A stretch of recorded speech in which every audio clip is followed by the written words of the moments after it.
Welcome to Asian Like Me, presented by me, Dr. Sohee Jun, the podcast for the modern Asian woman redefining what it means to thrive. I've spent years navigating the complexities of culture, family expectations, and career ambitions. Here, we have real, unfiltered conversations with incredible women who are breaking barriers, charting their own paths, and owning their power. Together, we'll dive into the wins, the lessons, and the challenges we all face. And yeah, we'll laugh. We'll share stories and drop some actionable tips to help you crush it in your own way. This is your space to feel seen, heard, and inspired. Ready to rewrite the rules? Let's drop in. Jessica, I have been looking forward to connecting with you and to talking all about your book, Smart Not Loud. And for our listeners, I'd love to start with this question, which is, what's currently lighting you up?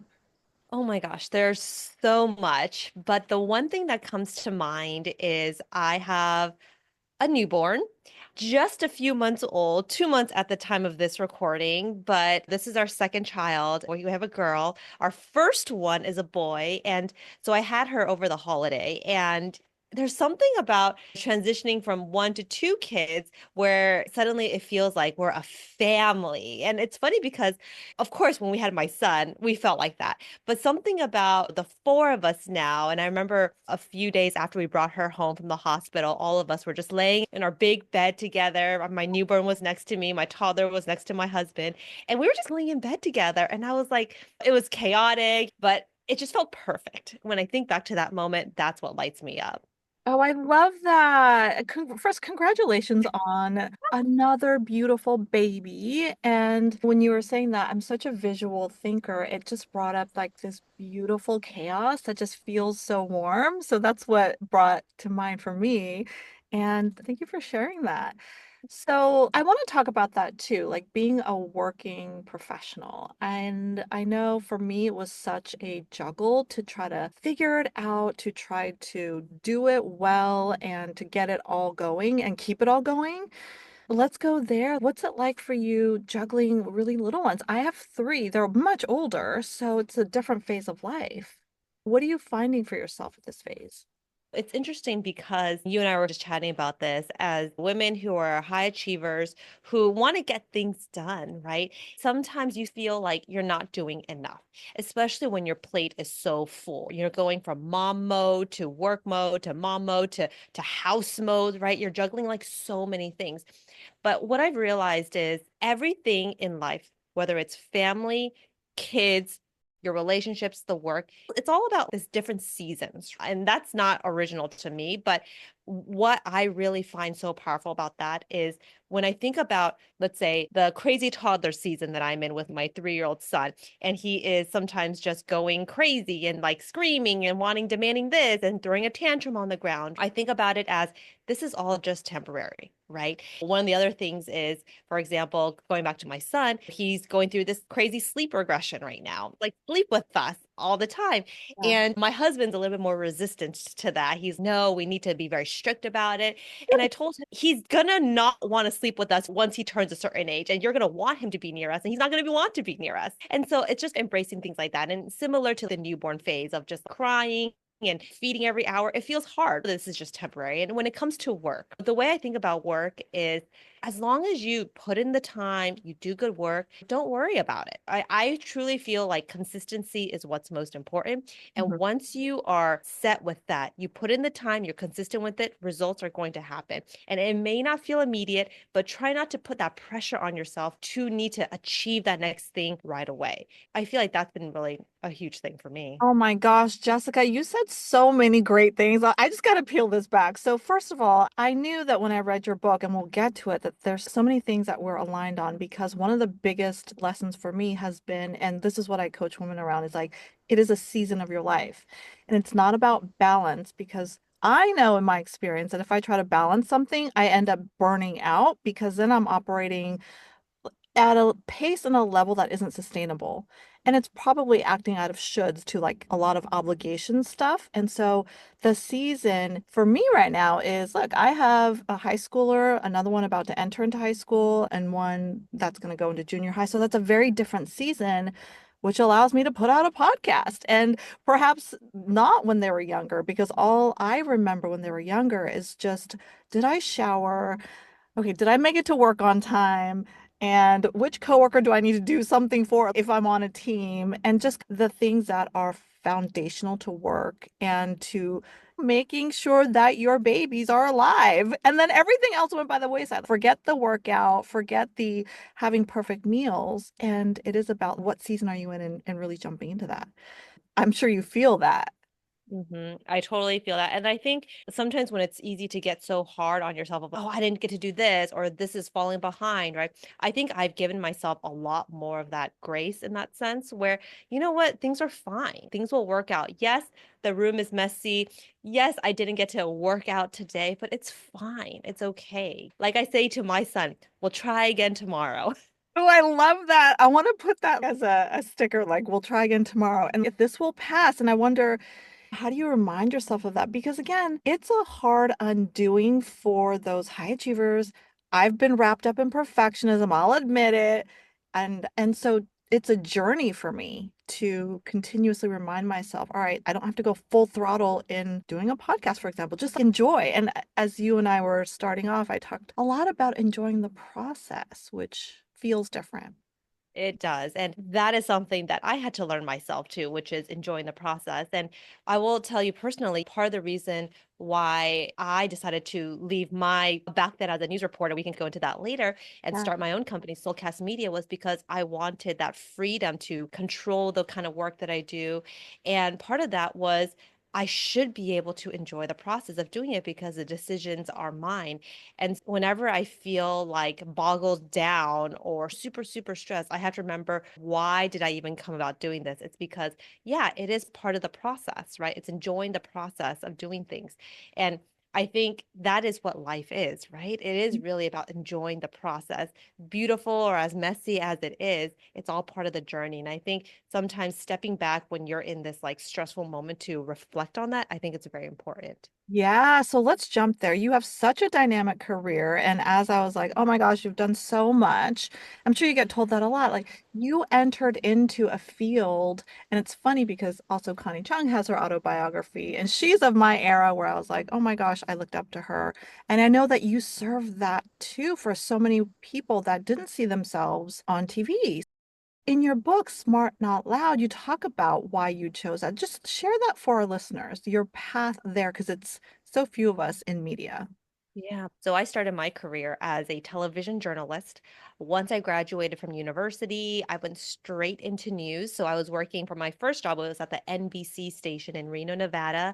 And then from there, I jumped to New York. And then my final stop was at the ABC station in San Diego, California, which is actually where I went to university. And I will tell you, thinking about being a journalist was never something that was top of mind for me like growing up. It never was like a serious career to pursue until I went to university. Huh? My parents, and I talk about this story in the book, they would always joke because one of the traditions that we had growing up was my parents really did love watching the news. It was like our family tradition. 10 o'clock, we would sit in front of the TV, and this was before we had phones. Like that is just where you got your news other than newspapers, right? It was on television. And my parents, they would, of course, just joke. Oh, Jessica, we would love it if you could be a news reporter because that's how we can see you every night and make sure you're safe. Isn't that such a parent thing to say, right? Even though if we can't talk to you every day, at least we can turn on the television and see that you're okay. We know where you are. Exactly. We know where you are. And as a young kid, you're like, how do you even get on TV? How do you even become a news reporter? It's, I don't know. I But once know. right? It's like, how do you even start, even if you're interested in it? And it's not like I had any connections to the industry. I come from a very modest Asian background. And one of the beauties of when you're in school, and especially in college, that's when you get to start exploring what kind of career you want. Unfortunately, UC San Diego, that was a school that I went to, they It's a did not great have a school. it's a great school. I loved it, but they didn't have a broadcast journalism program. And even though I was like starting to be curious about it, I didn't know how do you even get started. Mm. Fortunately, I was able to search around the internet and kind of discover the station that was just down the street from where we went to school. They took interns. So even though you didn't have a degree or you weren't studying broadcast journalism, you could at least go and intern there. And that's pretty much where I started. I don't know, what was I, 20 years old at the time, still in college, interning. I did such a good job. I was such a hard worker. They gave me a part-time job after Nice. that. And then from there, then you start building your resume. And once I graduated college, I knew this was exactly what I wanted to do. I, of course, was interested in things like business and getting into the more corporate side, but there's something about journalism that really excited me. And so I stayed in that industry for about 10 years. Yeah, and in the book, you share so much about what you learned through progressing in that career. And I think it's so applicable not only to myself, but any woman out there who wants to advocate, who wants to get that project and really do well, but not do well in the traditional sense, but just in a way that makes an impact. And that's what I picked up from your book and what you're sharing. So tell us more about that. So much of the book, Smart Not Loud, How to Get Noticed at Work for All the Right Reasons, talk about a lot of the lessons I learned as a journalist. And the lessons that I'm talking about are the communication skills that are necessary to succeed in the business world or any industry that you're in. And this book really unveils the struggles that I had when I first started. So I talked about how I got to this role and how excited I was, and that's how my career took off. But it wasn't all smooth sailing. I talk about in the book how I would find myself sitting in meetings, struggling to communicate my thoughts, struggling to speak up. If you can imagine an industry like television, it's very fast paced, it's very cutthroat. People who work in the industry are very extroverted, are very confident in themselves. But for Or, me, or when I, so they appear. or so they appear, right? That's Yeah. true. But I found myself sitting in these meetings and I was always seen as the quiet Asian girl. I don't know Mm. if any of this resonates, but I was that person. And it wasn't that I wanted to just be that quiet person. I had thoughts, I had ideas, but for some reason, it was so hard for me to just chime in meetings Mhm. without feeling like, oh, was that the right idea? Did that sound silly? Or without feeling like somebody would just dominate whatever it was that I was saying. I think a lot of Mhm. us might have experienced that before. So what I realized was, gosh, there's a lot of things that I grew up with. So I grew up in a very traditional, conservative Asian household Mhm. that I realized my parents taught me these values and principles, and they are a huge part of who I am today. But it didn't necessarily set me up for success in the fast paced world. And we can talk about that. Yes. But I had to rethink a lot of it, reframe my mindset, learn the skills to really be able to communicate well. Yeah, so reframing is something that I firmly believe in. Mindset is absolutely everything. I'm going to work backwards from what you said because the framing of the book is so important too, because it gets to the acculturation or our culture and the ways in which it hindered us. I also firmly believe there are some things that are good that we need to acknowledge about our culture as well. But I also want to say, Jessica, oh my God, I felt so seen because, hello, I chose a career that's also atypical, executive coaching, but my PhD in organizational psychology. At that time, nobody was pursuing that. And I certainly didn't see anyone that looked like me doing that. And you better believe that I struggled, like my heart would beat out of my chest when I had to do a presentation and or train people, and let alone managers where I stepped into a room and nobody looked like me. I'm talking seasoned managers where I'm training about a topic and I had to act as though I was confident. And it took so many years practicing and Toastmasters. And I'm talking, oh my gosh, I had to get over myself because it wasn't an innate skill. And I think that's what you're talking about. The Mhm. ways in which we grew up is all about, for me too, very traditional South Korean family household where it's you don't talk until when do you talk, really, right? And it's all about, it's a very much stay humble culture. So tell us more about that and how you had to undo that. Growing up in a very strict Chinese household for me, my parents taught me principles like modesty, humility, harmony, not boasting, not putting yourself out there, that don't rock the boat, put your head down kind of mentality. And they always reiterated that these were the principles of how I should behave, how I should act, right?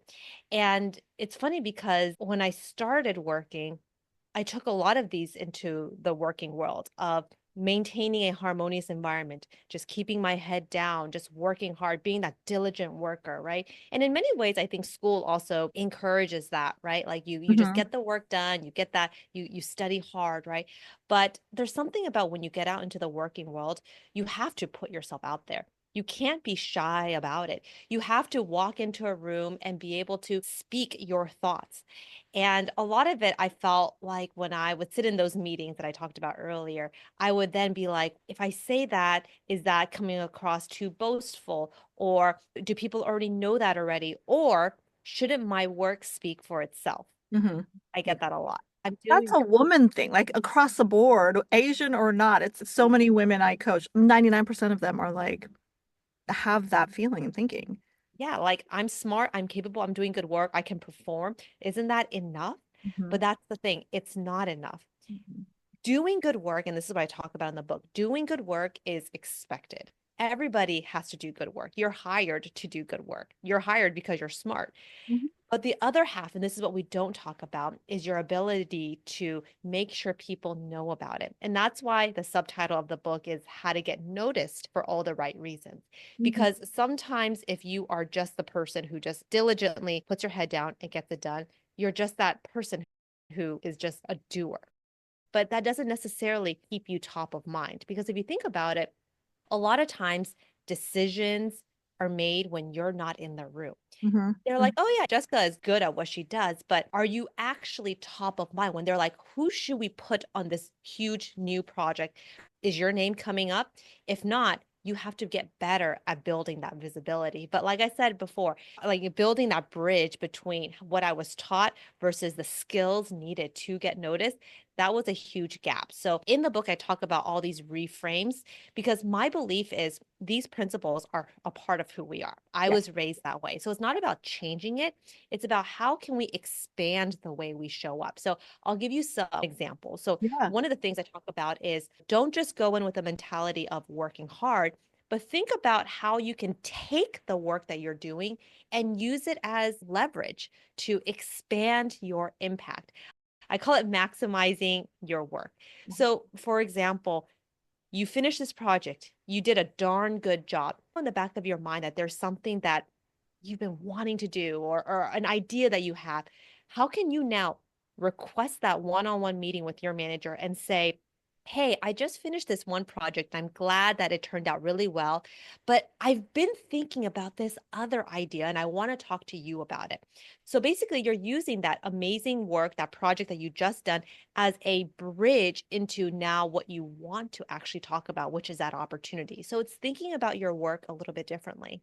It's so strategic. And what I loved about that example and that tip is it's not a huge like overdoing. And you're not pivoting so far left that it doesn't feel genuine or like something that is unreachable. And it is just, okay, I'm going to get the time, talk about it. And I love the whole expanding.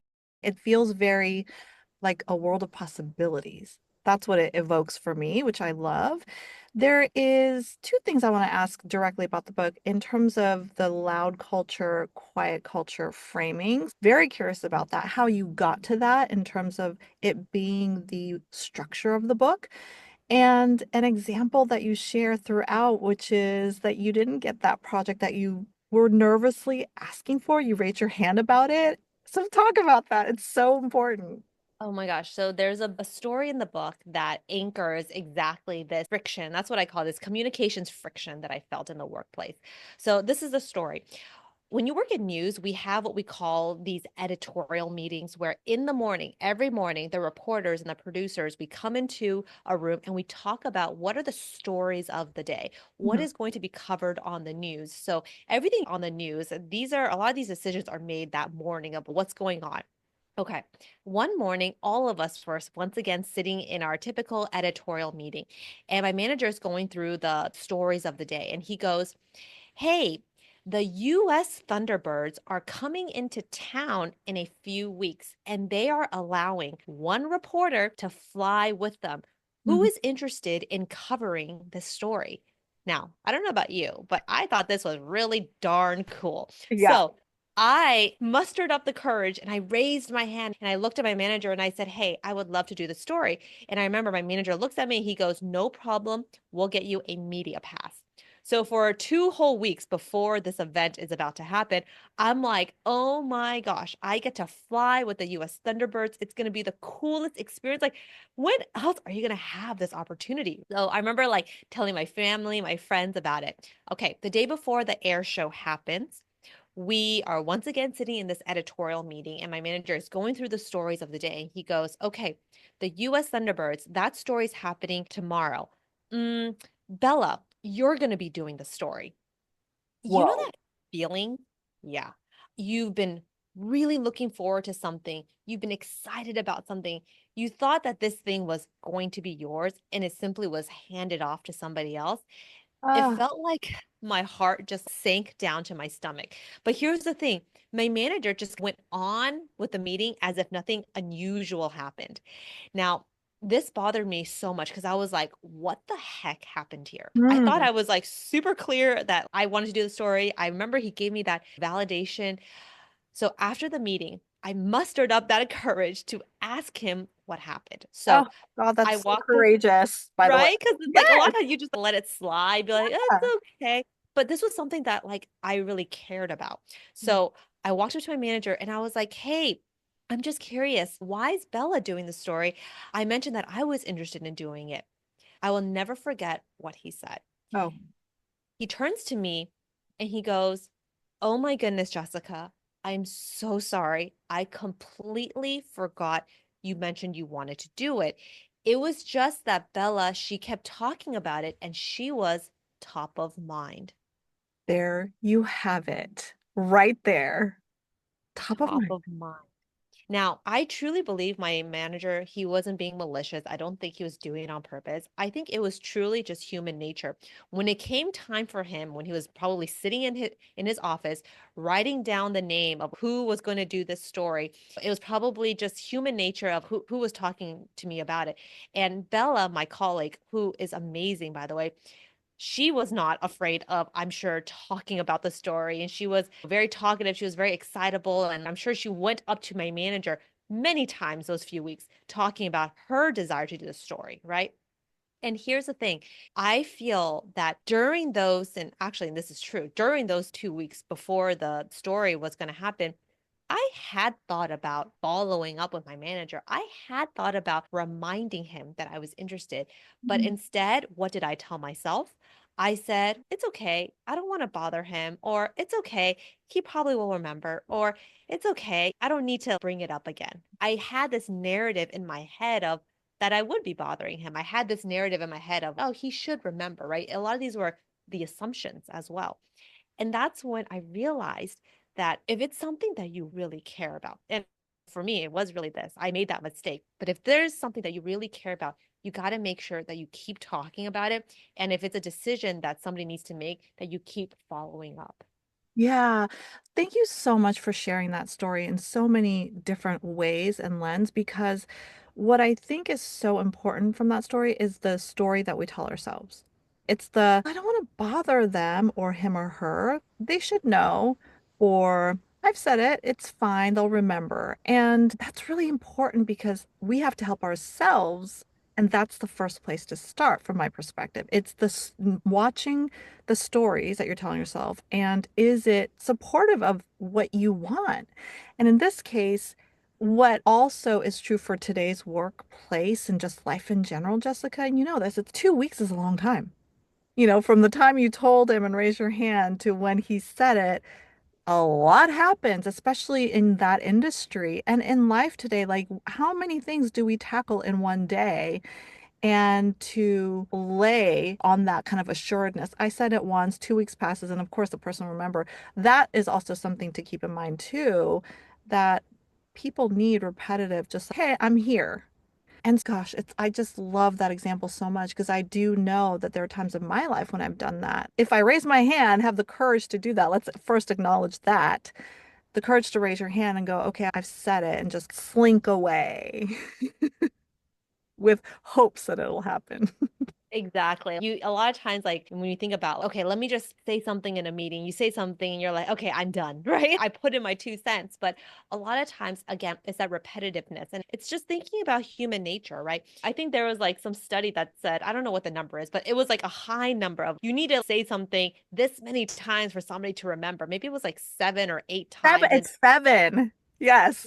it's 7 times. And like for many of us, saying something once or twice is already a lot. To think about doing it 7 times, gosh. So just know that you may feel like it's a lot, but for the person hearing it, a lot of times they genuinely have so much on their plate that they didn't remember. And a lot of times they actually appreciate it. Oh yeah, thank you for bringing this to the top of my inbox again, or thank you for reminding me. And as long as you do it in a way that isn't pushy, and by the way, in part 3 of the book, I share all the communication tactics, and because this really is a communications book, I share all the communication tips of how do you ask for what you want? How do you follow up with tact? That's all in the book. But yeah, it's not just about following up. It's like, how do you actually follow up so it doesn't seem pushy? And that's what I loved about this book. And for our listeners, I have to share that, like, I could not put it down. This book, and as an author, it's like I was sharing with Jessica, when you find a book that resonates so much and it's full of both the groundwork of both science and actual experience, it's so rich and it's packed with actual things that people can do. That's very doable.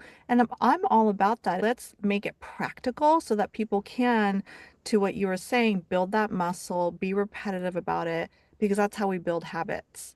And I showed Jessica, for the listeners, like a video of me, like with every page underlined and notes, because it is that good. And the communication tips you have on there are so relevant for anyone, Asian or not. So tell me about what it took for you to bridge. Because what I love to tell people is that, yes, you see the outcome. Yes, Jessica out there doing this stuff. But in actuality, do you practice it still every day? Let's talk about that bridge of what it takes to get a little closer to on the other side of the bridge. Because I know for me, I practice all the tips I coach my clients on the daily. I try to. So this goes back to what we were teasing about earlier, which was the quiet culture, loud culture. And so now I want to dive into that so people understand, like, how do you actually reframe all these things? Yeah. So quiet culture are traits like we talked about before. This trait of just listening more than speaking, being more humble, just doing the work and avoiding conflict, right? I call these quiet culture traits. And growing up in an Asian household, that was very much the environment I was raised in. But Mm, in the book, I argue how in the working world, it's very much the expectation to embody the loud culture traits. So, loud culture traits are things like talking more than listening. It's about putting yourself out there, networking, building connections, not shying away from conflict. But you can see how it feels a bit different from the quiet culture, especially if you resonate with the quiet culture. So the question is, how do you build that bridge of if you resonate more with quiet culture? So in chapter 2 of the book, I talk about the reframes. And the reframes, like we mentioned, is a way of expanding the way you show up. It's not about changing. It's not about being loud if you're quiet or quiet if you're loud, right? It's about how can you rethink the way you show up so you can essentially put your best foot out there and get those opportunities. So, for example, instead of thinking about staying quiet or speaking, it's thinking about instead when you speak, how can you mm, make sure to tailor your message to your audience? So, hmm do you see the difference? It's not about hmm should or shouldn't you, it's about when you speak, think about who you're speaking with and what is it that they care about. That reframing takes away that pressure of should I or shouldn't I. It's about when you do it, this is what you got to focus on. Okay, I gotta stop you on that because that's gold.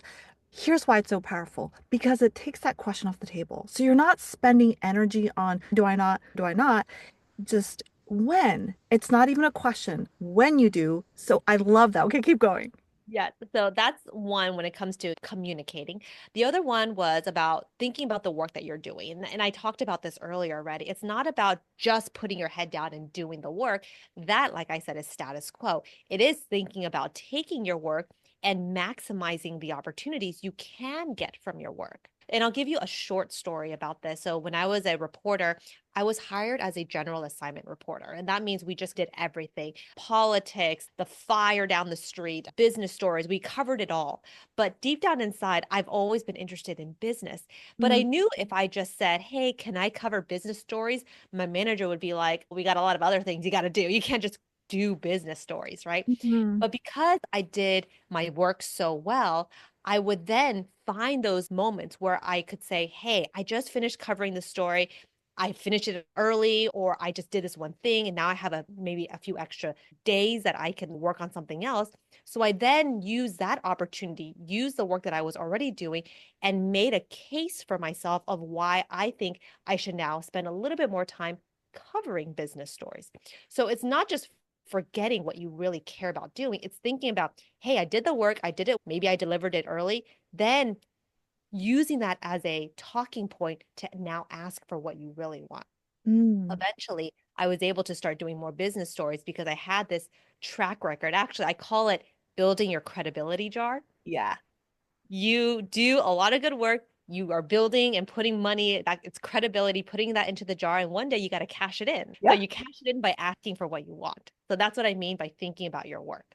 The other thing that I talk about is in a quiet culture, you're really taught not to talk about yourself. You're really taught Mhm. to just stay humble, don't come across as boastful. And let's be real, nobody likes it when people are showing off. But in the real working world, if you want to get noticed for the right reasons, you got to put yourself out there. So how do you do it without coming across as ugh, icky, right? I know. It's thinking about when you talk about your amazing work, it's making sure you frame it from this is the benefit for the team, for the organization. Yeah. And if you can start off your sentence, truly, it's as we're talking sentence level right now. If Mhm. you can start off your sentence by talking about, hey, I just finished this project which streamlined this for the team, you're essentially talking about your wins, but you're not necessarily making it about yourself. It's Mm. a communication strategy, which is still talking about yourself, but not in that boastful way, which can feel uncomfortable for a lot of us, right? Yeah, yeah. And it's so reminds me of the yes and.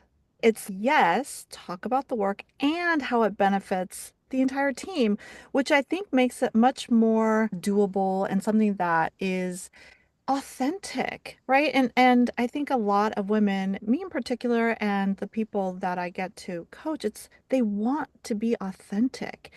And so these strategies really have to resonate. And I think that's one way, what you talked about as a way of just, yes, you care about your work and you care about others, and you can talk about both. Yeah. Absolutely. Absolutely. And there's a sentence that I write in the book. You got to be your own best cheerleader at the end of Mhm. the day. If not you, who else? Mhm. And here's one of the tips that I also want to share with everybody. Yes. Put in your inbox right now, like maybe not like right now, but once you finish listening to this episode, I want you to go into your inbox and I want you to create a folder and label it your yay folder. Ugh, I love that. Truly. Yay, as yay, I'm amazing. Yay, I'm amazing because that yay folder is going to be the one place where anytime somebody says congratulations or good job, awesome work, you take that email and you put it into your yay folder because that folder effectively becomes the one place where you can find all the evidence of all your good work.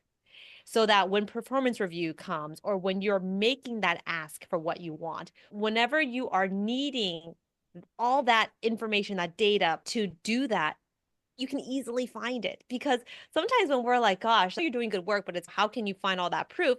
Now you're doing it. Create that yay folder. Oh gosh, that is golden. I want everyone to pause this and start the yay folder. Because here's the thing, there's recency bias. And we only remember so much. To that example of your boss who was just, oh, she was top of mind, recency. And so we have to help ourselves. By the way, Jessica, I have a folder. I totally do. Like I said, I practice what I preach, and I know where to go if I'm feeling like I need a little oomph or I need to really just shore up my courage to ask for something that I want that feels big and scary. What you're essentially equipping people with is the ability to work through their fears because it can feel very scary and challenging. And I think that when our fears go big, I know to be true that people really just stop themselves. We need to give ourselves the support and the permission to be able to ask all the things for the things that we want. And I think that you're getting to that with all your tools and strategies, which I love. Exactly. There's a whole chapter in the book talking exactly about this, and it's called advocating for yourself. It's like, Yeah. how do you advocate for yourself? And there's a whole framework because a lot of times when people say, oh, you got to advocate for yourself, and then the question is like, how do I actually do it? And I'll just share with folks right now. It's really thinking about four things. When you advocate for yourself, you have to A, ask for what you want, C, circle back. There's another C, celebrate your wins. And then the T is you got to turn down requests. Basically, you got to learn how to say no sometimes too. So if you think about it as an acronym, it's ACT. You got to act at work to advocate for yourself. And I think that's a very easy and fun way to remember that. Which I love. So, two things that I want to tease apart there, which is the celebrating wins, I think, is often harder for some women. And the part about turning down requests, I've that really piqued my interest because that's one that I still try to practice on the daily in terms of not saying no, right? One of the mindsets that I talk about is people pleasing and that we can get really, it's a slippery slope. And if you're not aware, you just say yes to all the things. Even if it's stuff that you want to do, it might still be too much. So tell us more about the last part around turning down requests because for many of us, that could evoke fear. Totally. And I get it. First of all, can you even say no? Right? Right. Sometimes we can't even say no. And if you do want to say no, how do you do it? And I get it. I'm a huge and I think a lot of us we're so considerate of other people as well in that sense where we're like we do want to help them. We don't want to leave them hanging and we want to be a team player, right? That's all part of it. Mhm. But the thing that I say in the book is sometimes if you say yes to too many things, you suddenly become that yes person. And worse yet, you might be suddenly boxed into certain projects you don't necessarily want to do. But because you keep saying yes to them, your team member, your manager, they'll just keep handing it to you because they don't know. So there's a few ways to think about this. And I think these are both very important when we think about the career that we want and feeling fulfilled and happy at our jobs. So let me start with this. Sometimes you cannot say no. Sometimes you just got to do the work. There's that fire that you got to put out. There's something wrong with the project you got to fix, or something that somebody just needs help, and you're just like, okay, let me just do it. Okay. Mhm. So, in Mhm. instances like that, and by the way, you have to make your own judgment of whether this is something that you just got to say yes to, even though you don't feel like you really want to do it. This is what I say you do it well. And of course, we know you're going to do it well. Mhm. But once you're done with that task that your team member asks you to do, you finish it, then you set aside time to meet with that person to tell them, hey, I'm glad I was able to help with A, B, and C, and I'm glad this was the outcome, right? You're talking about your impact. But then you say, but I want to try to spend a little bit more of my time now focusing on X, Y, and Z.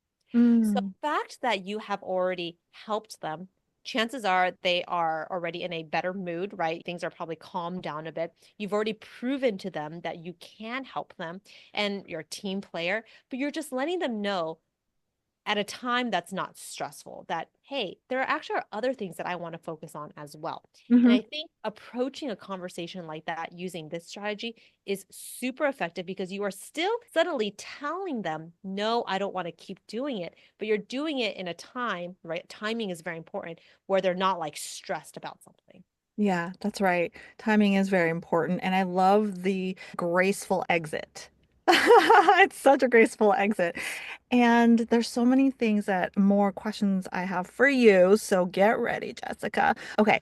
So I am a big fan of talking about both what's working and what could be done differently. And I think that there are certainly things that we need to undo that we learned in growing up as Asian Americans.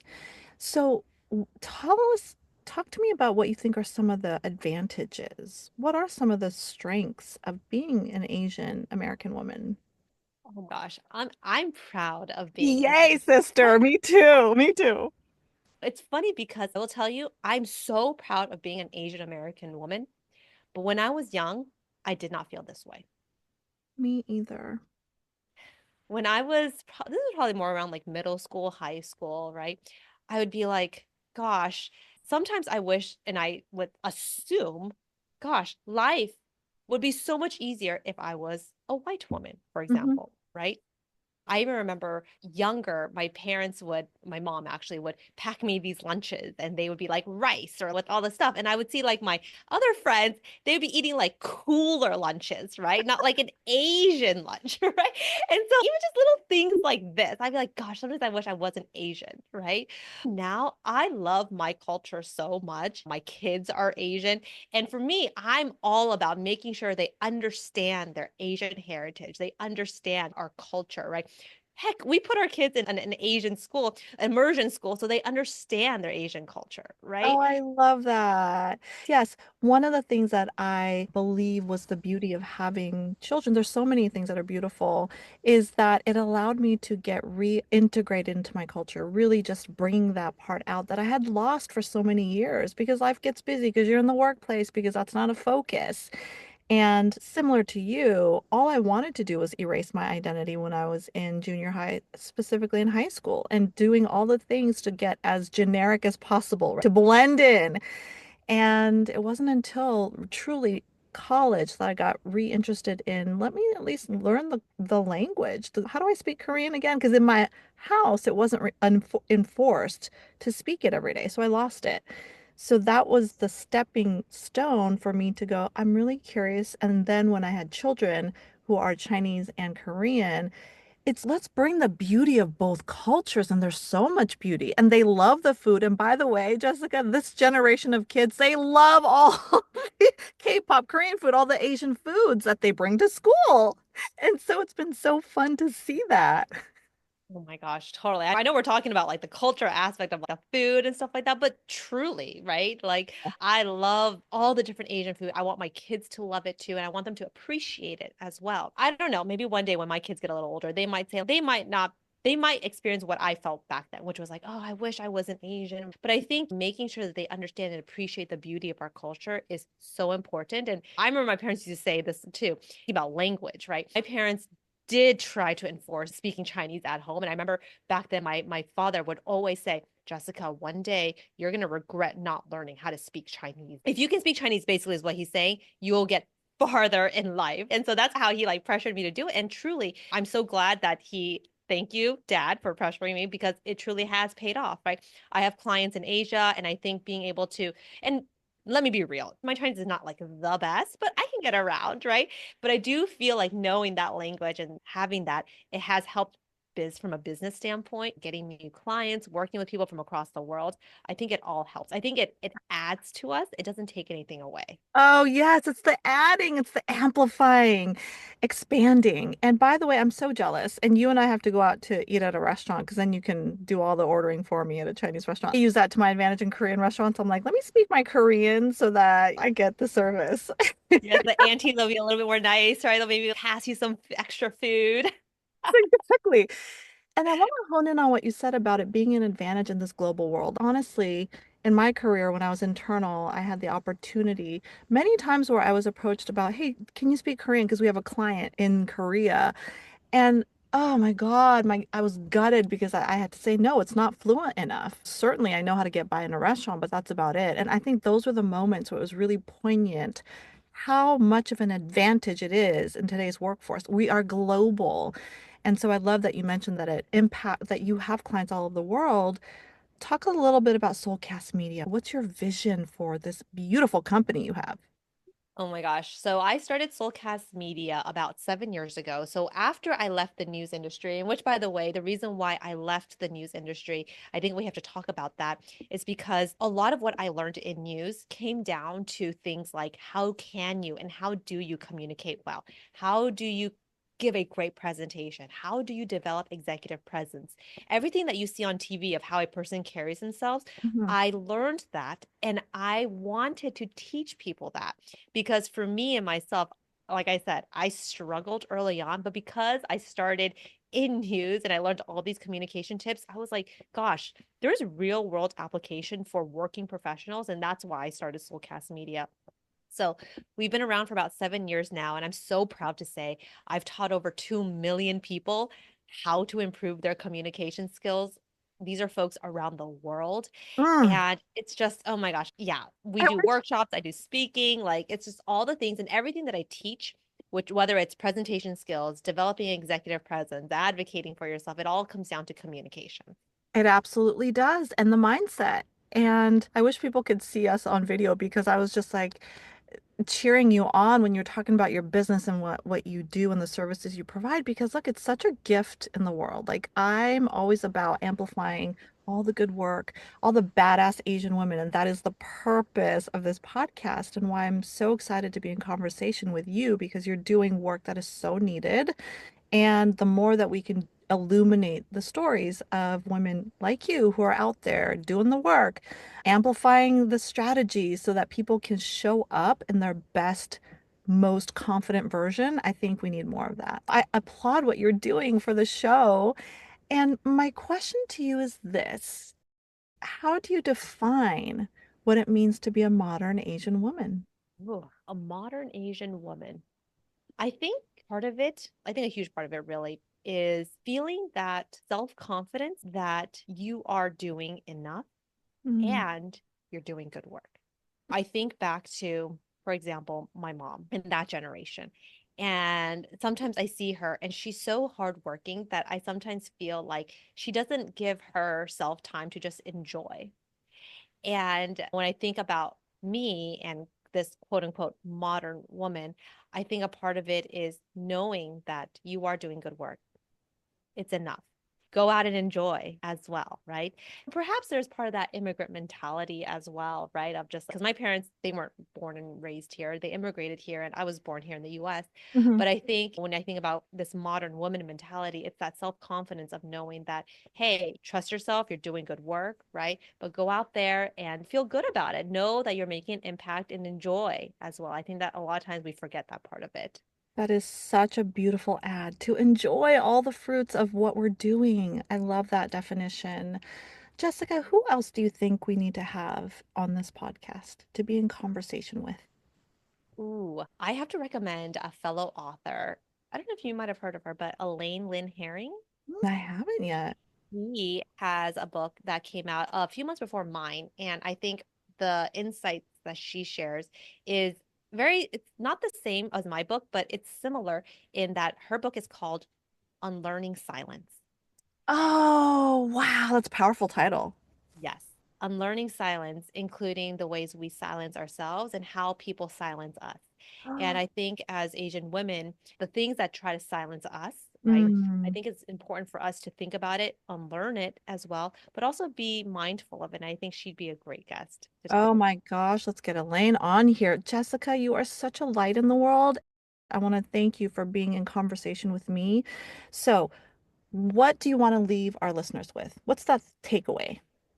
I have to go back to the celebrate your wins, be your own best cheerleader. I think that's a great place to end this because if there's anything that I would want you to walk away with, it is knowing that you have to be your own best cheerleader. If not you, who else? And all these little things of creating that yay folder, putting yourself out there, letting people know about your wins, right? I think if you can ask yourself, what's one thing I can celebrate this week? Just that in and of itself is already so powerful. So go out there and do that. I love it. Everyone, go out there, do that, and go out there and buy her book, Smart Not Loud. And we can find it at all book retailers. Is that right? Absolutely. Amazon, Barnes and Nobles. You can go to our website, smartnotloudbook.com, and we link all the places where you can purchase it. How to get noticed at work for all the right reasons. Thank you, Jessica. Thank you. Thank you so much for having me. I hope you have enjoyed listening to my conversation with the very dynamic Jessica Chen. So, let me tell you a little bit more about her. Jessica Chen is a global communication expert, author, and speaker. She has taught over 2 million people how to sharpen their business communication skills at work. Jessica has spoken at some of the top organizations, including Google, Microsoft, Mattel, and the United Nations, to teach their teams how to communicate and stand out in a global workplace. Her best-selling communication book, the one that we talked about and dove into in this episode, Smart Not Loud: How to Get Noticed at Work for All the Right Reasons, empowers those raised with the quiet culture traits where deference, humility, harmony, and dogged hard work are praised to get noticed without being loud, aggressive, or boastful. It was named a Next Big Idea Book Club must read. There were so many golden nuggets that has my head spinning really around the conversation that she and I had. And what jumps out at me is that we started from a place of talking about the season of our lives. Jessica has 2 little babies, a toddler and a newborn. And for myself, I have older children, one in high school, one in middle school, and one in elementary, which is a different season of my life. And so I'm wondering for you, my reflection question for you is, what season of life are you in, and where can you lean into, and what can you drop? As I shared in the episode, if you try to do it all, and this is, I think, before the episode started recording, but Jessica and I talked about that if we try to do it all, we end up burning out. So think about what season of life you're in and what's 1 or 2 things that you can put aside and not give yourself the pressure to do. The other thing we talked about, there were so many strategies that Jessica shared. And the overarching theme that jumps out at me is this yes and. It's the expansion strategy of if you have a moment with your boss, talking about what you did well and plugging in what you want to work on next or a project that you're interested in, as well as the strategy of advocating for yourself by sharing the wins or talking about your work and project and giving credit to the people and the team that helped do that. So it's a nice way to do both. She also talked about the strategy or the framing of ACT. That's the acronym for advocate, for communicate, celebrate, and also turning down. So I think that was an important call out. 2 of those things to celebrate your wins because you have to be your own cheerleader and your own advocate. Because she said in our conversation, if not you, who? So I think that's a powerful place to start in terms of doing that for yourself, celebrating the small, the middle, the big actions that you take, and also turning down the things that are not aligned. That's an important one. And lastly, what jumped out, not lastly, we talked about so much. She defined what it means to be a modern Asian woman from her perspective. And I love the ad of celebrating. And for me, that looks like enjoying the journey. So be sure to pick up a copy of Smart Not Loud: How to Get Noticed at Work for All the Right Reasons. And be sure to share this episode with everyone. I always say, do not keep this podcast a secret. My mission is to amplify and illuminate all of the ways in which Asian American women are showing up, doing work that matters in their own unique way. So help me get this word out. Rate it, subscribe, review. Please leave a review and share it out. Also, 2 more books for you that I'd like to recommend. My first book, Mommy Tracked: How to Take Authentic Risks and Define Success on Your Own Terms, as well as my second book that was out last year, The Aligned Mindset: Secrets of High Achieving Women for Navigating Work and Life. If you're a bookworm like I am, there's so many good books out there. So pick up Jessica's and pick up mine. Thank you. Until next time, tune in for another dynamic, really impactful conversation. can't wait to be in conversation with you.